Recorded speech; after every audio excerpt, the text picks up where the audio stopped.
summit, and it was really good. She's awesome. I actually included the link. Somebody recorded it Nice. while she was talking, and so if you guys get a chance, I would definitely go and watch it. But these are just the notes that I took while she was talking.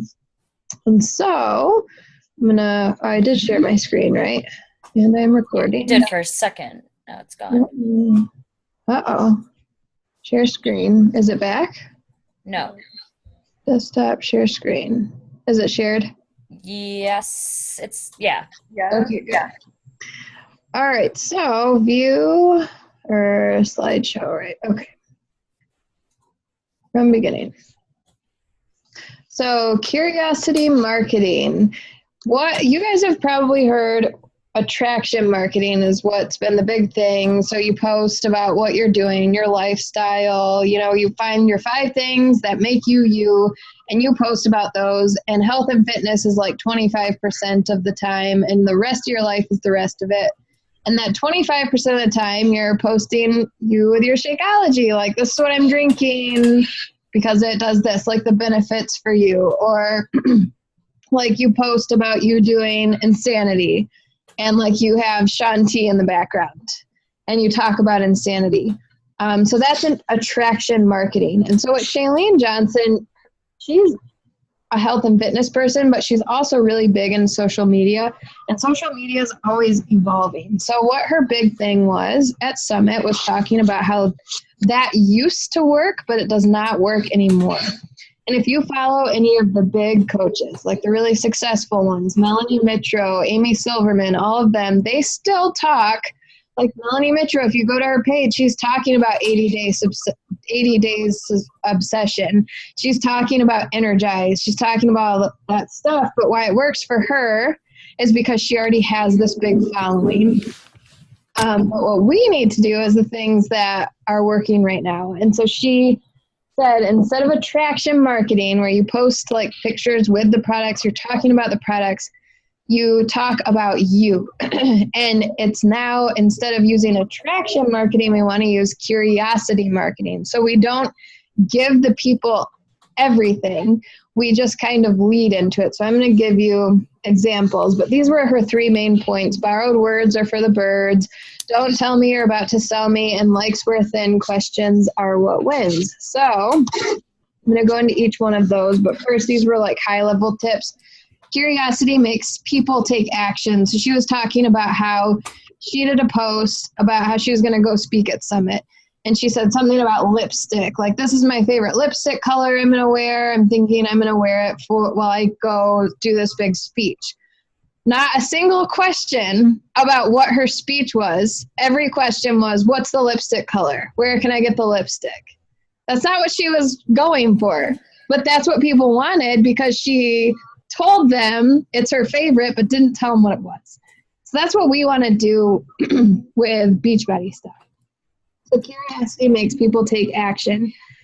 Including what you're doing is a huge red flag now for people that you are about to sell them something. So we say it all the time. We don't want to sell people stuff. We want to share what we're doing. And we really love Beachbody products because we know that they work.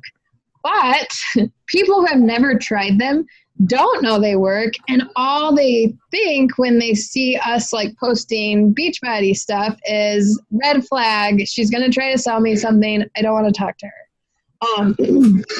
Where like this stuff used to work a year ago, where you would talk about the new program coming out and people would want to try it too. Not anymore. So instead of leading with the company, I know that we love this company. Lead with you. Lead with your story, and the company is like the lipstick. You are the main point. So like she gave a really good example. I'm about to try this new program. It's great for me because, so instead of saying, I want to try 80-day obsession, because say there's this new program coming out, and say why you want to try it. So I'm not going to use that one. It's not a good example for me. All I see when I see that one is 60 Minutes. Christine and I were talking about that.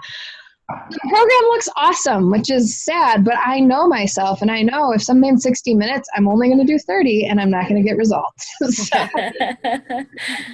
I'm going to give, like, when Sean Week came out, I was very excited about Sean Week. Why? Because I love Sean T. His workouts are 30 minutes generally.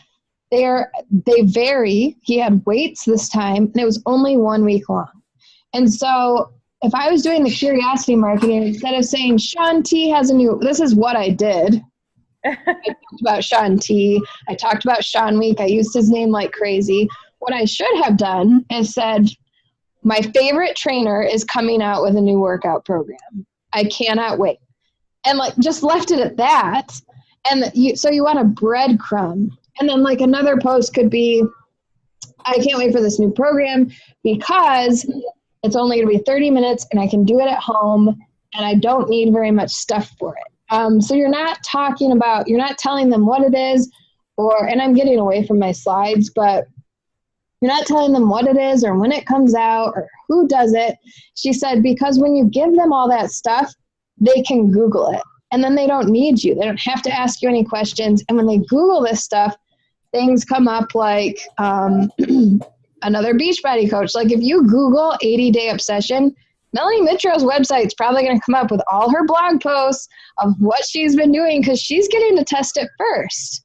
And they're going to ask her questions, not you, right?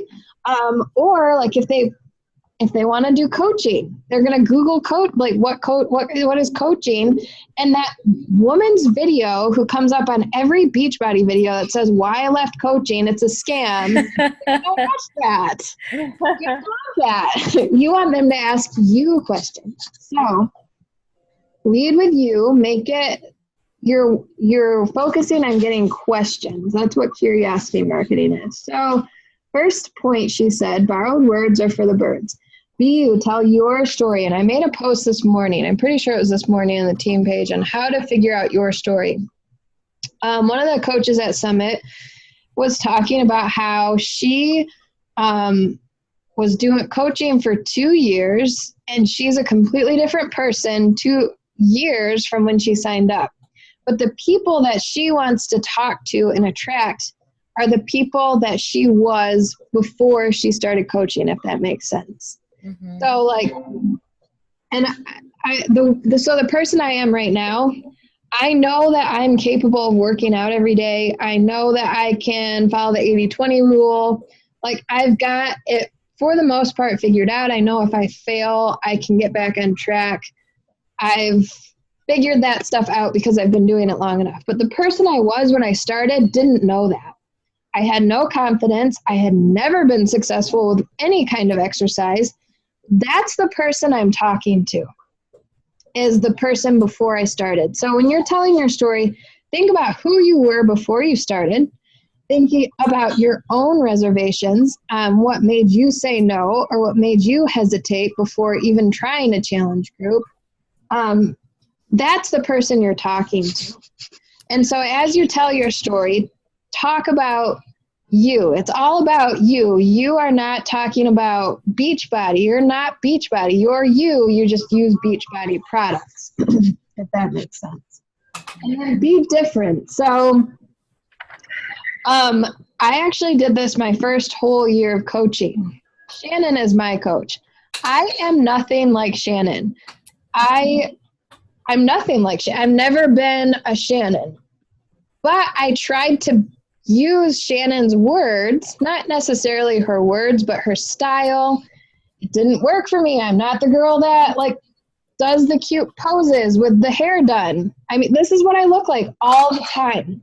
But I was trying to be a Shannon. It wasn't working because I'm not going to attract other Shannons. I'm not a Shannon, if that makes sense. So then I knew that wasn't working. Melanie Mitro, I can relate to her. She's more like me. But I'm not Melanie Mitro. I'm not a millionaire coach. I don't have this team of 800 people underneath me or however many coaches she has. What she's doing is not going to work for me. So I almost feel like following other coaches can be detrimental. At least it is for me because I look at what they're doing and I think I have to do what they're doing because they're successful, and what I would do is not good enough. That's what I always feel like. That's my confidence thing. What I'm going to do isn't going to work because that's what I think to do. So I should copy what they're doing. No, You be you and do what you want to do because you're wanting to attract people that are like you. So if you like something, the people that you are wanting to help, they will like it too, if that makes sense. So be you. Don't try to be somebody else. That's basically the borrowed words one. Don't tell me you're about to sell me. So she had a really good example. And I did this. I bet I did this for almost every day. The full first year I was coaching, I would take a picture with my Shakeology shaker. This is what I'm having for lunch. And I wouldn't even say any benefits. I would just be like, drinking chocolate for lunch. And that's it, like every day. How boring is that? That's what I would do though. So when people see that, they think she's going to sell me something. So think about how you feel when you're shopping and you know what you want, you have to buy a dress for a wedding, you know what you want, you know what you're looking for, you know what fits you, and a salesperson comes up to you. I don't know if you're this way, but I don't want help. I want to do it myself. Yes. I don't want you to tell me what I should be picking out. I don't want your help. I just want to be quietly left alone. So that's the feeling we want to avoid with other people when we're talking about like this health and fitness stuff. So think about when someone from another MLM reaches out to you. I've gotten these messages before, and I'm sure you have too, where you can tell it is a copied and pasted message where she just inserted my name. I got one that was really bad a couple months ago. It said, "Hey, Melissa, I wanted to let you know there's a sale going on and I can get you my distributor shipping price because I'm trying to hit this goal. And if you order by this day, I can hit my goal." Do I care if she hits her goal? I mean, that sounds bad, but I don't. That's not like, we don't want to make a challenge pack ever about us for another person. It's always about them. And so don't be that person that sends messages like that. So think about all those times when you've been approached by someone else from another MLM, or like, let's say she sees that you're working out and she sends you a message, "Hey, have you tried this?" And you will go to her page and it's just all of like her products, like stock company photos. Like, don't use stock photos. Autumn with the 21-day fix. People don't want to see Autumn. They want to see you and what your results are from that program. Because if they just see like Beachbody product pictures, they're just going to think you're trying to sell them something. And they're also going to think, well, who cares? I don't know how that works for her. So think about that, how you feel when other people approach you. Lean out the details. We already talked about that. Don't give them everything, just enough to make them curious. Don't mention the name. So Shailene Johnson was talking about now when you put something like Shakeology or PiYo into your post, the Facebook algorithms are more likely to weed out your posts so no one sees them because they're trying to discourage marketing on Facebook. And so I didn't know that. So there's another reason to try to maybe not leave it out every time, or like if you hashtag PiYo, then everyone who's already doing PiYo will see your post and you're just going to attract other coaches anyway. So try to like use stuff that only pertains to you while talking about PiYo. When you use the product name in your post or when it's on your banner, you're telling people that you're going to sell them. Yes, we already talked about that. Oops. Should turn those off. Likes were thin, questions are what wins. So it's always about, well, I only have this many likes on my post. People aren't seeing it.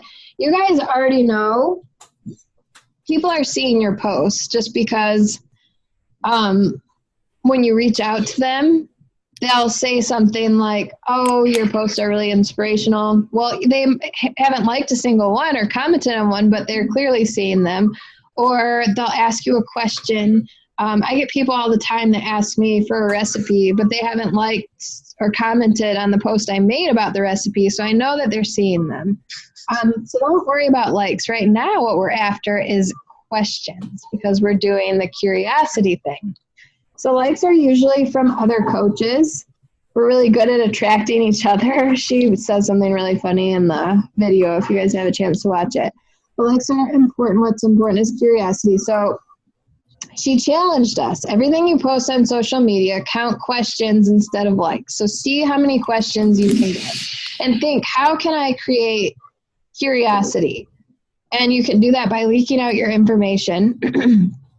So when people are interested in ask questions, so as you're getting these questions, so for example, when I said the thing about, I'm excited for this new program to start because if someone says, what's the new program on the post, don't say it on the comment.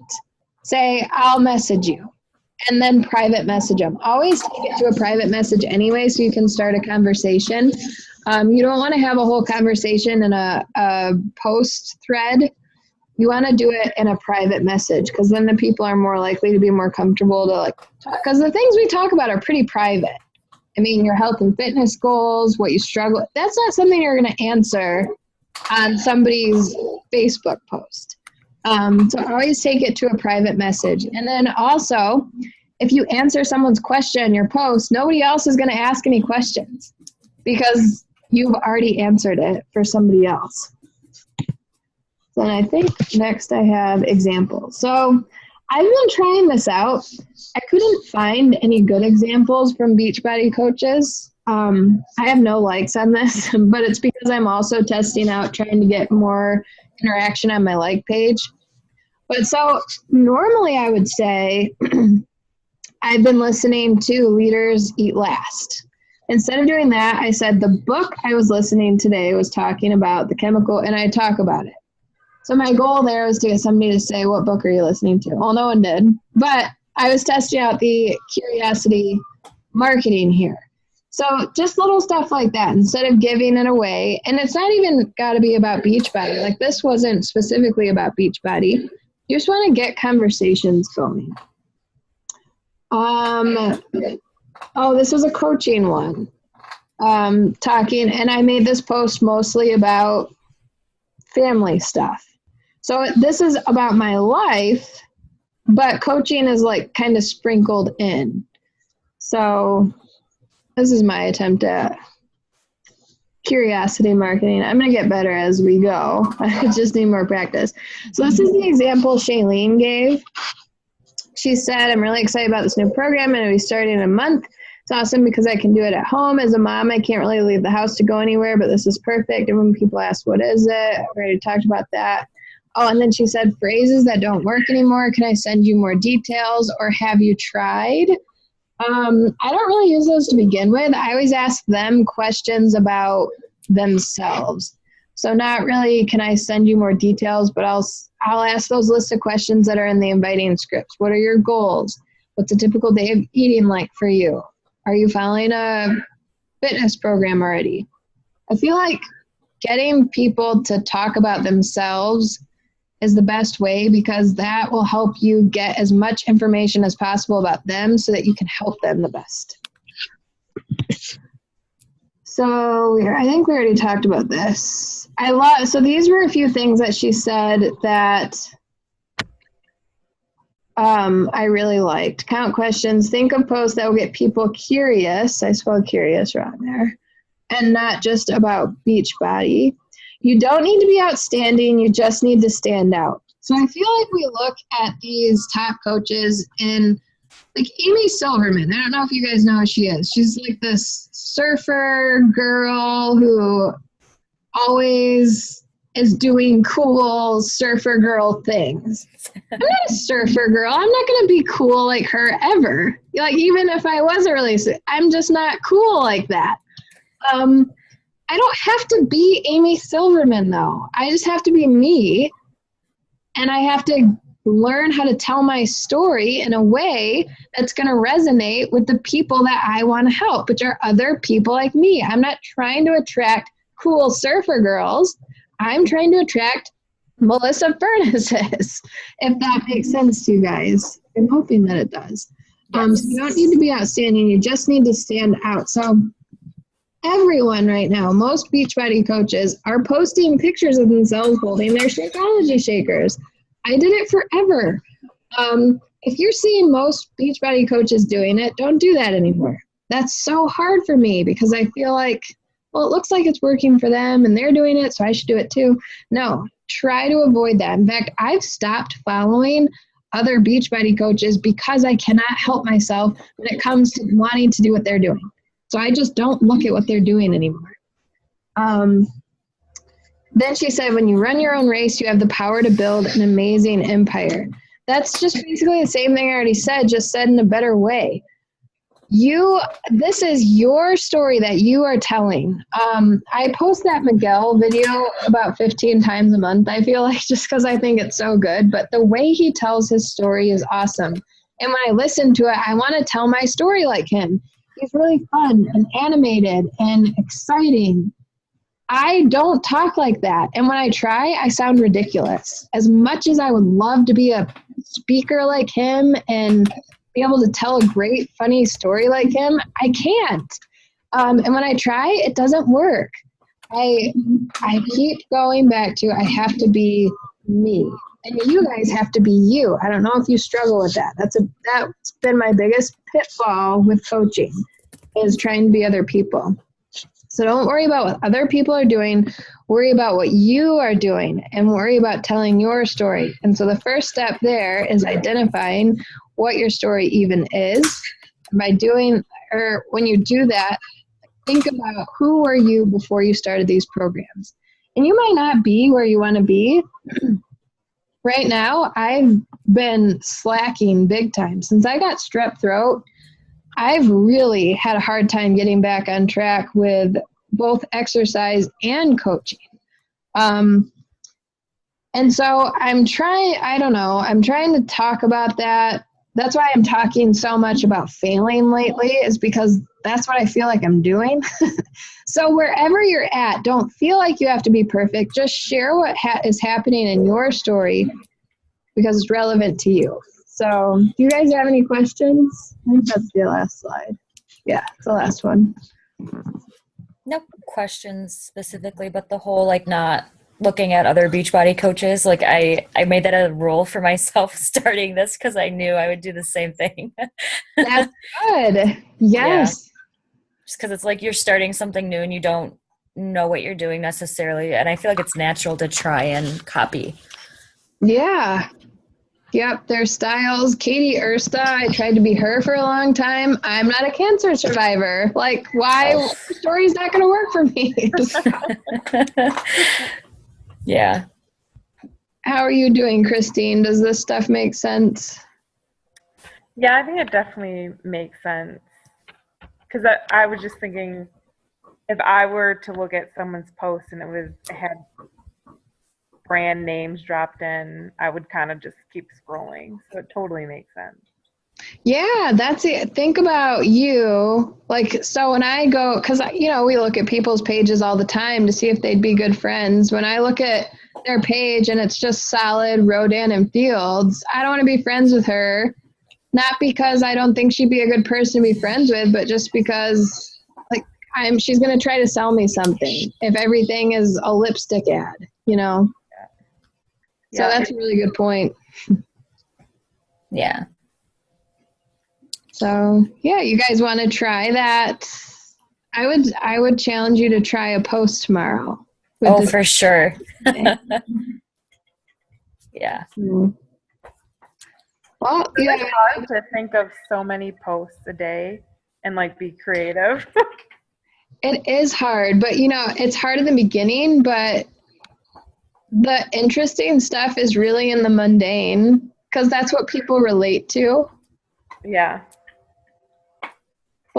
I did a post about how I feel like my laundry basket with unfolded clothes is like a vase of fresh flowers because it's always there, but the contents are always changing. That's such a boring, mundane, everyday thing. But I had so many likes and comments on that because how many people also have the unfolded laundry sitting in their house all the time? Everybody. Those are the posts that get the most interaction, is just like the stuff people can relate to.